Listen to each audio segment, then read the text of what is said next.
Hello, this is Hallicrafters Rehabs. Welcome back. I have been,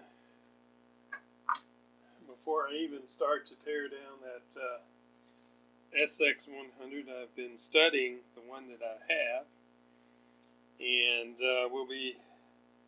and what I wanted to do is, I've been wanting to do this for a long time, which was I have an operating SX-100 that I serviced 3 years ago, and it actually bought it on the auction site, and I just ran it the way I got it from the auction site until one day it quit working, and then I had to figure out, well, how do I get it to work again? And I learned about recapping. So I recapped it. These caps were put in probably with respect to the outer foil side, or the outer foil side of the caps, in random order according to size. I had no idea about the foil side versus the non-foil side and so forth back in the 3 years ago. When I started this, I just knew about recapping, and so I started recapping stuff and doing other things, and still it didn't work until finally I found that there was a ceramic capacitor right here, which is in the signal line from the last IF to the detector, and it had failed. But the only way I knew to fix it was to start replacing stuff, the so-called shotgun effect, but I got it working. And this is 3 years ago. Let me explain something. If you ever service a radio or restore radio or do any kind of work on it and then button it up and it's working just fine, don't take it out of the case. I'll tell you why. I took one look at this and I said, what? That solder connection? I did that. Oh, I didn't do any of the resistors checks other than trying to make it work, and shotgun effect on making it work, and all this kind of stuff. And it looks like a mess to me today. It's just not a good plan to look at your work after 3 years of trying to learn and improve, and then go back and look at your first shot and say, I sure could have done a good job, but much better job than this, and I sure could have. I found a roundy resistor in there. It's a 110,000 ohm resistor, and it's close. It's in tolerance, so to speak. The radio works good. It just is a miracle. So what I'm going to do is align it as just to learn more about it in the proper way, and go through that, and you get a chance to see how that works. But this is a different radio than the most that you look at. It's got 2 stages. It's a super heterodyne, of course, which means that the oscillator's operating at the IF frequency plus the reference frequency. Comes in through the cathode, the oscillator. And the first IF is 1650 kilohertz. And that's a bit unusual. And notice that these little micas in here are 390, not the usual 220. And there's a different, I don't know what these are. I'll find out when I restore the other one in terms of inductance. But the tune frequency is 1650. Now, when this radio was designed in the 50s, that was above the AM broadcast band. It wasn't until I think the 80s that they added 1600 to 1700 to the AM band. In fact, in those days, that was kind of a little DX area. It was used for aircraft beacon transmitters in Central and South America. I remember there was one in Medellin, I heard one time. And these were, all they would do is transmit, the three-letter Morse code for whatever airfield it was that they were put on. And they operated between 1650 and about between 1600 and about 1750 kilohertz. These aircraft beacons back in the 50 years ago, but they're all gone now. There's not a one to hear today. At any rate, that's been filled in with the AM band, but this IF is in the middle of that, so this receiver does not receive any signals between 1600 and 1700 kilohertz. Not really that big a problem. If you want to do that, use a different radio. So this first stage has in it the mixer, and then this is the bandpass associated with the mixer plate. Then you have the first IF amp, or the only IF amp, at 1650 right here, and there is T2, which is the second transformer. And what you do when you calibrate the next IF, which is, note that point A there. The next stage, the IF is not 455, it's 50.5 kilohertz. And it's a balanced side. You got I would say a lower and an upper 50 kilohertz. You've got this converter oscillator. There's a crystal here. It oscillates at one at 1700 and one at 1600. But the net is, you've got 1650 coming in here, so you are adding or subtracting 1700 or 1600, and you get 50.5 kilohertz as your IF. And then there's an IF amp, second IF amp, but there's also this notch filter that's built in here that we'll examine more closely, and then a second IF. So in order to align this thing, you need a signal generator that will go down to 50.5 kilohertz, which this is not. Now I have below here the signal generator that I will be using for the 50.5 alignment. And this is actually not even turned on right now. We're going to warm it up. In fact, I probably will cut this video at this point and then resume tomorrow with the thing warmed up and everything attached. But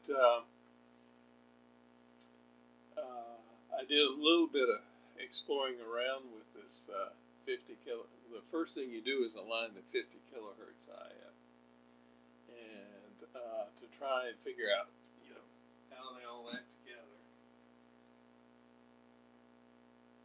And you tap in the point A that was on that schematic is right here, and then there is a B. I don't even think you could see that. I didn't even make a copy of that part of the schematic right here. It actually put in test connections, which I'll be using actually when I did this the last time. It's kind of convenient to be able to just attach right here away from everything else. They're just little places where you can put your signal generator right here, or your somebody's giving me a call. We'll come back. Well, after that little distraction, from my sister. I'm the family help desk, and so I had to help him get the TV working in my dad's house. So there's a lot of work that I'm just not going to put the cover back on and leave it in this condition. I'm going to have to go through at some point, but I'm not going to do that now. It works good right now, so we can show and distribute check the alignment and all that kind of stuff in its current condition, and just walk through the complexities of this rather interesting configuration of a radio.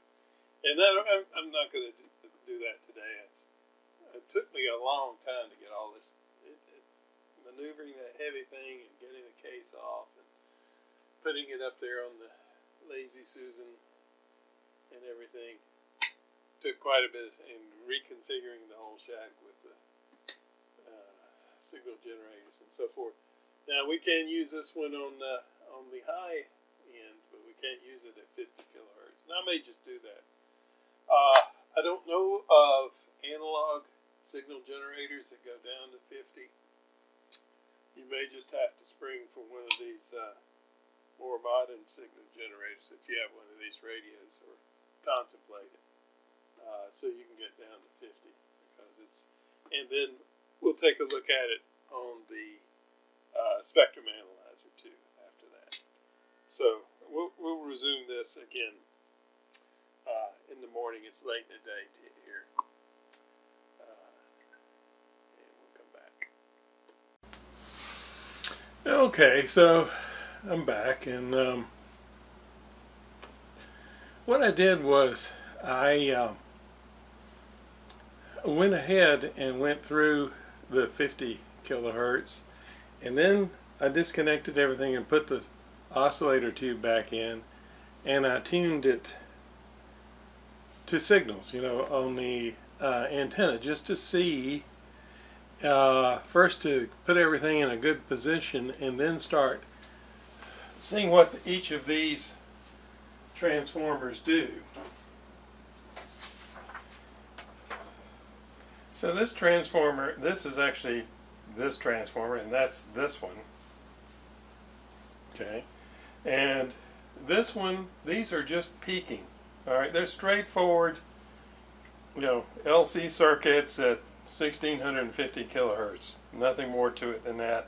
This is the off the plate, and then this is the pickup that goes to the screen of the IF amplifier.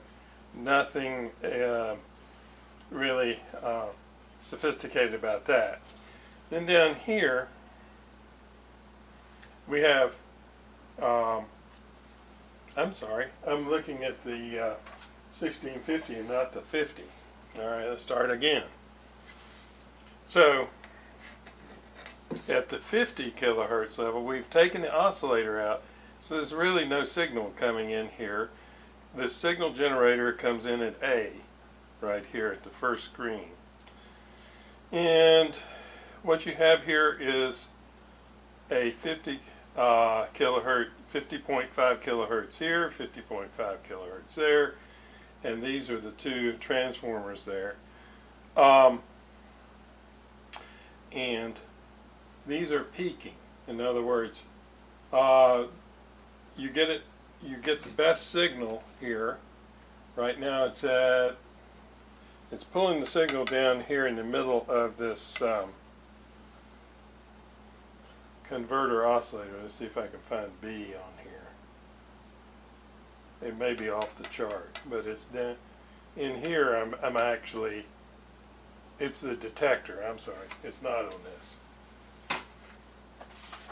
I should have made another copy of the detector side. So this feeds into the detector down here, and that's B. So all you're doing is in the middle, it's got two detectors, one for upper sideband, one for lower sideband, and it is the pickup for the VT, VM, or whatever, this analog meter. It's not a VT, VM, but for this analog meter is off the detector, so it's down here. Okay, so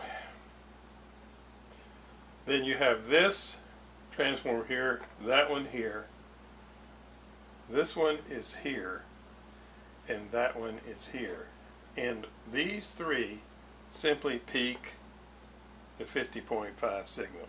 But here there's a little the signal doesn't come, it comes off the center tap, but the effect of this one is to center the reference signal in the middle between the two, between the upper sideband and lower sideband for normal, and it's in the normal position right now. Let me make sure I have that in the right place too. Are we complex? Yes, we are. Okay, where does it say? Lower sideband. Okay, so we're on the wrong one. So we do it in the lower sideband. There are lots of details in here. Lots of details. Okay. It says, remove the first converter oscillator tube from the socket to prevent signal interference. Adjust top set slugs, that's these four, and T6 for maximum indication, maintaining approximately 1 volt reading on the VTVM. And that's all about this particular setting being at a minimum, actually. It's not a maximum, because there's a dip that occurs. Alright, I'm right there. So let's go through this again. What I'm doing now is I don't know if you can see that very well or not with the lighting situation. I think so. Maybe. High definition. So we're going to peak this one. There we go. We're going to peak this one.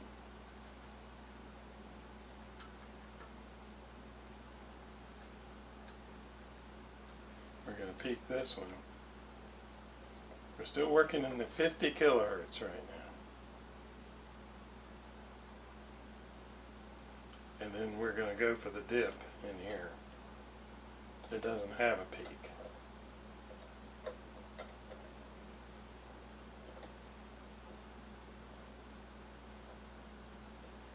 See how it goes up?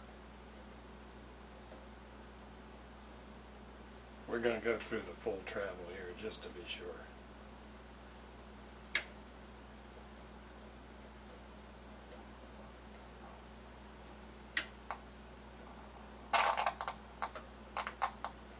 Yeah, it doesn't like it.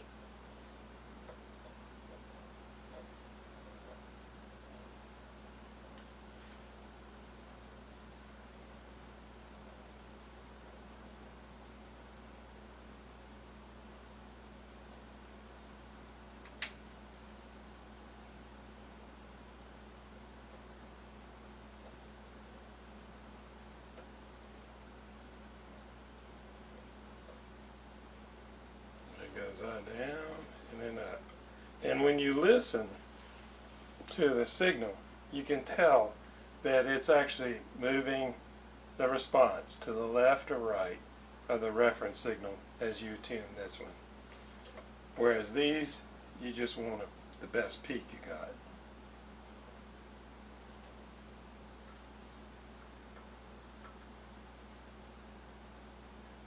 My hand's in the way, but there's only so many things I can do.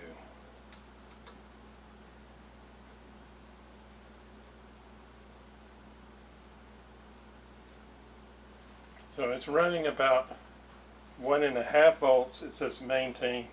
I'm sorry, that's on the 10 scale. 5 volts. Okay, there we go. We're on the 3 here. I was on the wrong one. It's running around 2.3, which is what the best I could do. Not the best arrangement here when you got that shaft in the way of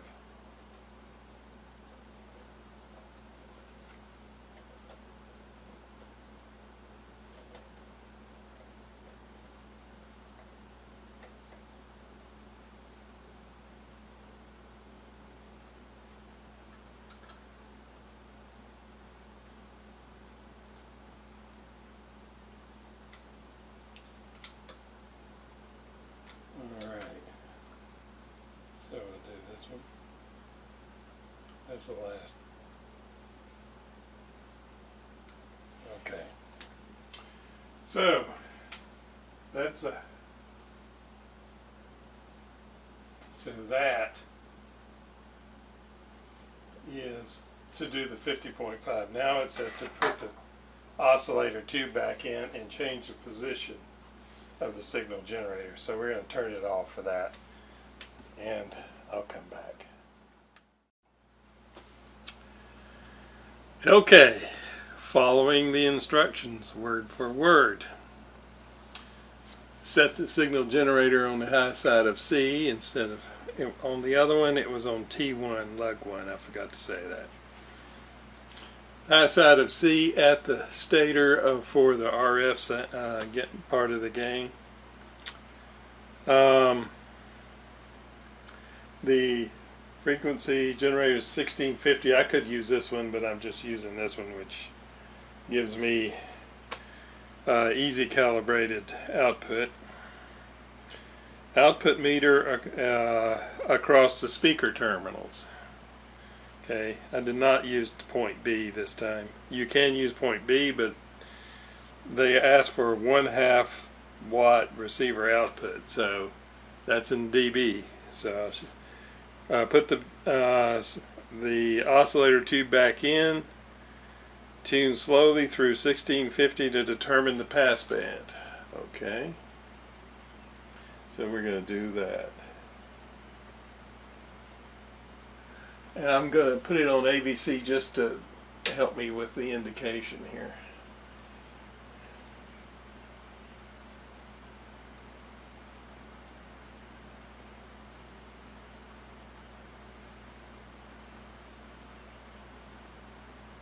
Alright, so we're seeing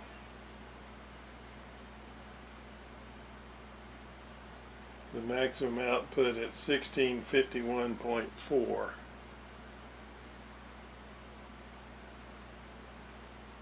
It's probably not correct. Okay, 60, and we're going to lower the volume a little bit to, and I'm on the 10 volt scale, which means that 1/2 watt is minus 3 dB.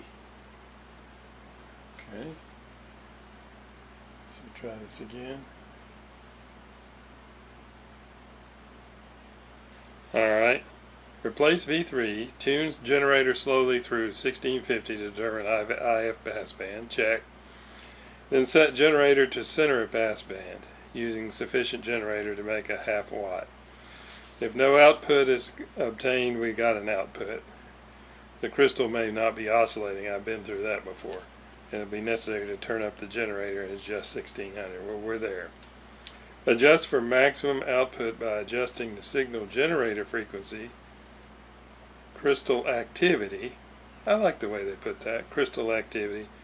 Top slug of T9. And then the tops and bottom slugs of T1 and T2, which are, this is T9 right here. I know that one well. And T1 and T2 are this, that's T1 and T2. So we're just going to peek it out.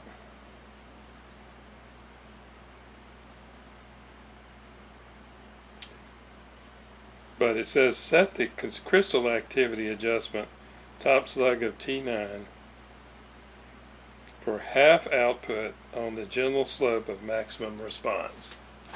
That is the trick. My tool fell on the floor. So we're going to go, I've got a 1/2 watt output here, minus 3 dB on the 10 volt scale. And this is the one. This is where you put, it's almost like a TRF receiver. It's on the very edge here.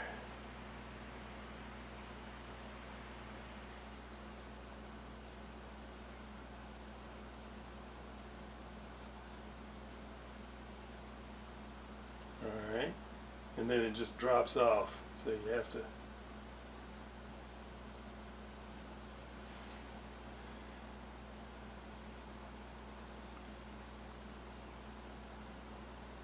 suddenly disappears when the crystal is turned and gradually drops the level when the slug is backed out.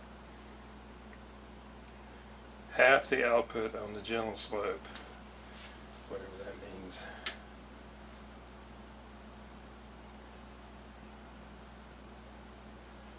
Oh, it went, that's where it actually went. It was kind of dead.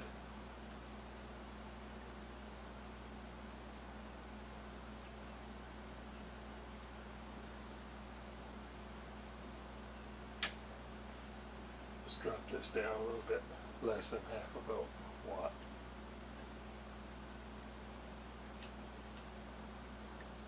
Alright, that's when it died, right there, by pulling out. Then we go back in.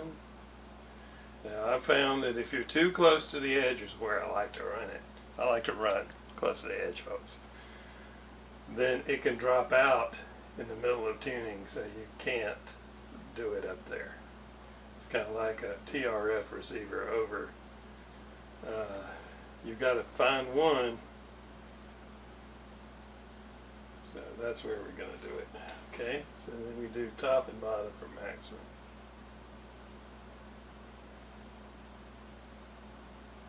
Lucky there. I had it wrong. Getting under here is not going to be fun. And still keeping this and things not falling on the floor. I have to put the meter out of camera shot, I think. Or we can do it this way. So T1 is up here. You do need these little lamps for old folks like me.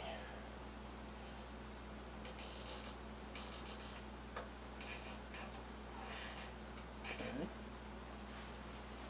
We'll do the T1 top again, move my head. Oops. Something went haywire there. We're going to have to go back and start again.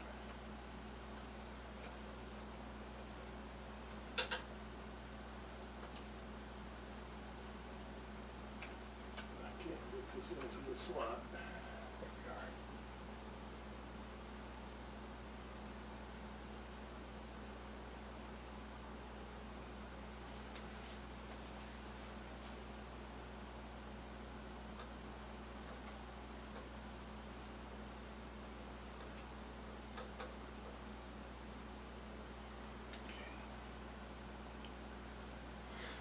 Alright, we'll try the top on this, on T2.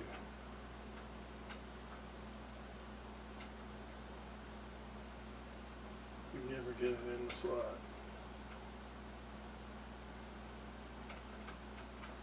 Let's get it in there. Here we are.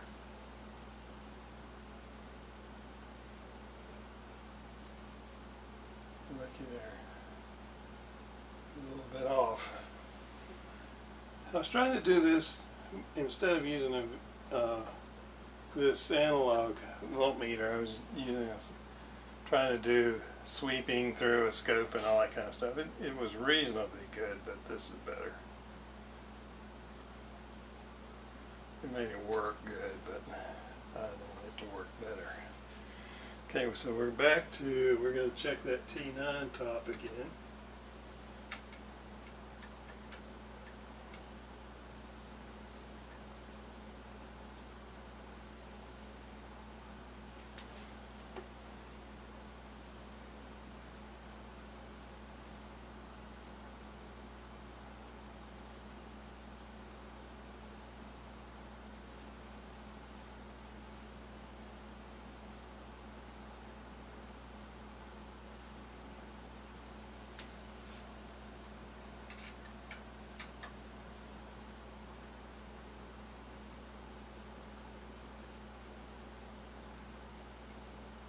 See how when the oscillation dies, all of a sudden that S meter just drops right out.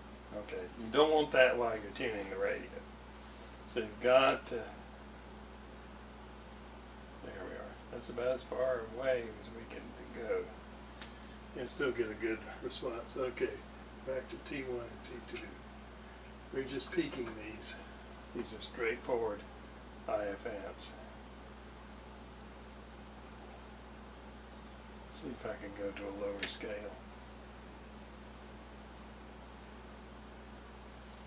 It's really hard to do.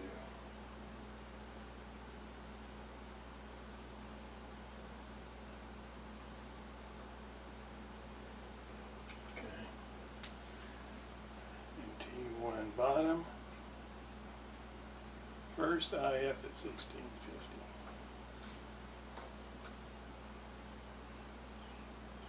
Can't get it in the slot. I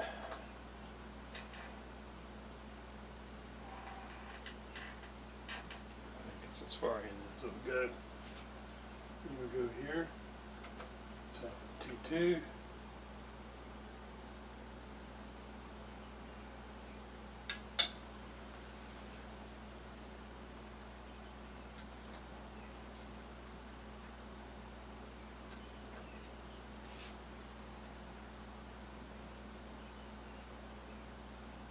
And we're peaked. Okay. Now, that's the alignment of the 1600 second conversion oscillator in the 1650 IFs. Now set the response control at the upper sideband.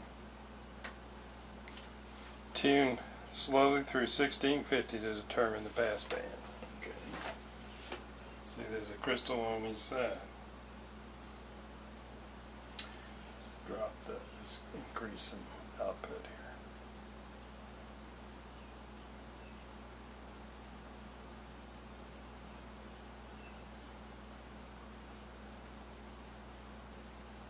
Oh yeah.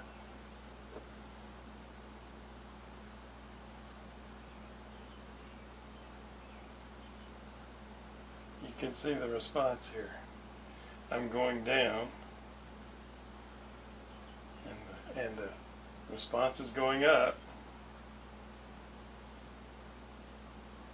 I'm actually tuning the upper sideband and the lower sideband. Alright, that's the maximum response.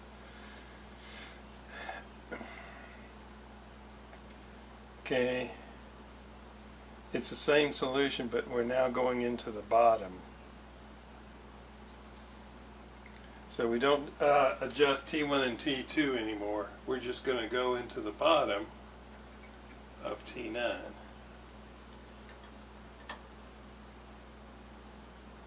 Alright, it's dropping.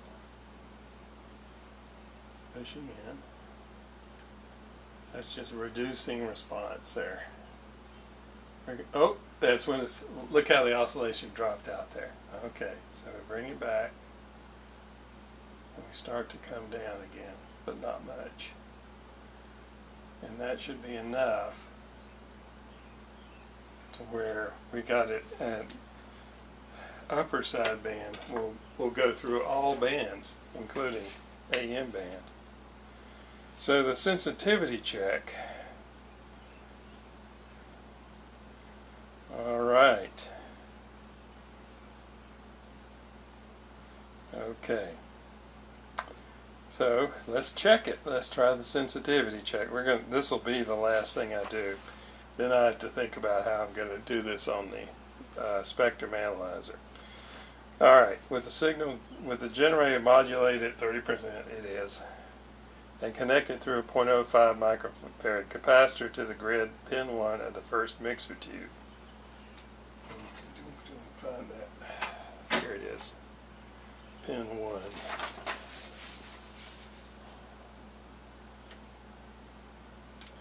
Which is the input, okay, to the mixer, obviously. So I can just stick it through. There's 100 picofarad there. I think I might just put it in the same spot with a 0.05. Actually, you're supposed to bypass that. Well, input required for a half-watt receiver should be approximately 20 microvolts.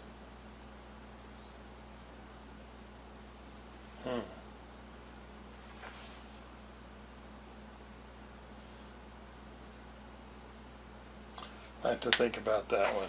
Okay. I have to go get a .05 anyway, so I'll be back later. So, this IF sensitivity check gave me an idea. So what I did was I put in the .05 microfarad capacitor, because that gives you the attenuation that you need. And you can't see it over here, but there's the signal generator is set for minus 36 dBm, and then it stopped down another 20, 40, oh, it's supposed to be 80, yeah, 20, 40, it's minus 36 plus 20, 40, 5, adds up to 81, minus 81 dB. I got this neat little table off the internet, wera.sin.unid/Hamburg. Okay, and can't cancel, move out of the way. Okay, it's just a handy cross-reference. 81 minus 81 dB is 20 microvolts. Says that attaching this to grid 1 of the first mixer tube V2, which is basically the same place that I had it before, but with a .05 microfarad capacitor, the IF input required for a half watt receiver output should be approximately 20 microvolts. Right there. Turn the AVC on, and with the right attenuation, I also had to zero the S meter. It's saying 20 microvolts. So let's see how it works. It'll take a few minutes to set that up. You and I were the ones that were dead on about this. Okay, so I've got the Japan radio, NRD 535 D on the same shortwave station, I don't know which one it is, as the SX-100. And the S readings on the Japan radios between 9 and 10, and the S reading on this is between 9 and 10, dead on, and that's in the normal position. Let's do the upper side band. The best approximation would be this exalted carrier for the Japan radio. Now that you've covered it on your show, it's better than 10. The big thing that they want in this next phase is control of food. Control of people's incomes. Well, they've got that for vast numbers of people. But control of food as well. Controlling all the necessities of life. Tracking right together. If you want better than 10. We'll dangle you a lower bit, side band. But you have to do exactly what we say. And this is what it's all about. Make that adjustment. Johnson is just fronting up for the better than Nazis, 10. because democracy in Britain, as in other countries around the world, has been suspended. I'd say that's really good. So, back in the day, they didn't have, dB calibrated RF alignment instruments. They had what they had, and they had to figure out 1 watts in the output and all those variables in the turn all this off. You can't talk. And had all the I had to figure out what a half watt is and all this kind of stuff. Dead on. And it looks like it's stable through all the bands, so I did get the T9. Let's go to 15, where the biggest problem will be. See what that looks like. Yeah.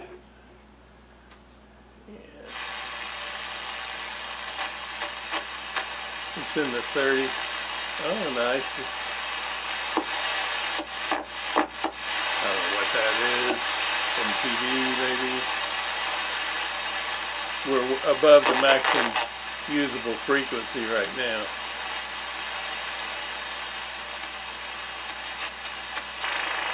There's a signal around 17.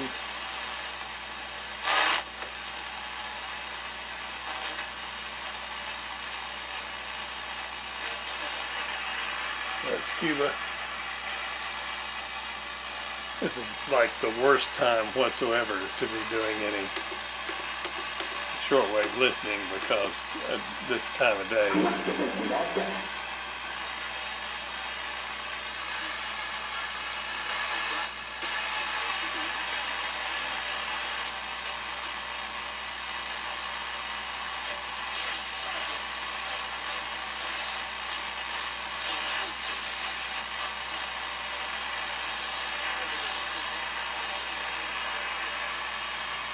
Something ain't quite right there. There we go. Just didn't have it.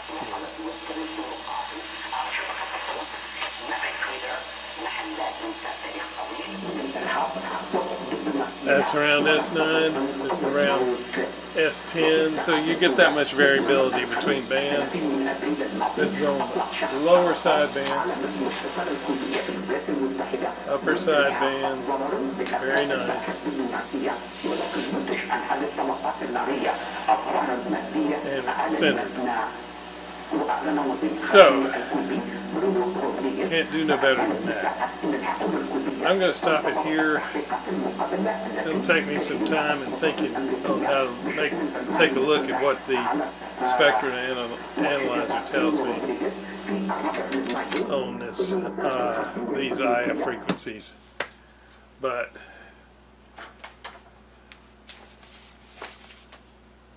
that's pretty complex. But it seems like it actually works very well. It probably can't be beat with a spectrum analyzer, other than you'll get a nice picture. You might be able to shape some of the Q curves a little bit better when we get a picture of it. I should say also that this radio is begging for some servicing. It's got dirty switches, dirty controls, kind of stuff I saw underneath and so forth. And I just can't button it back up and just after this demonstration. And I know I don't have all the parts for that. So we're going to be working on this for a couple of weeks or so to get it back in a condition that it needs to be before we begin work on the other things. So I'll add that as well. So that's enough for today. This is Hallicrafters Rehabs. Thanks for watching.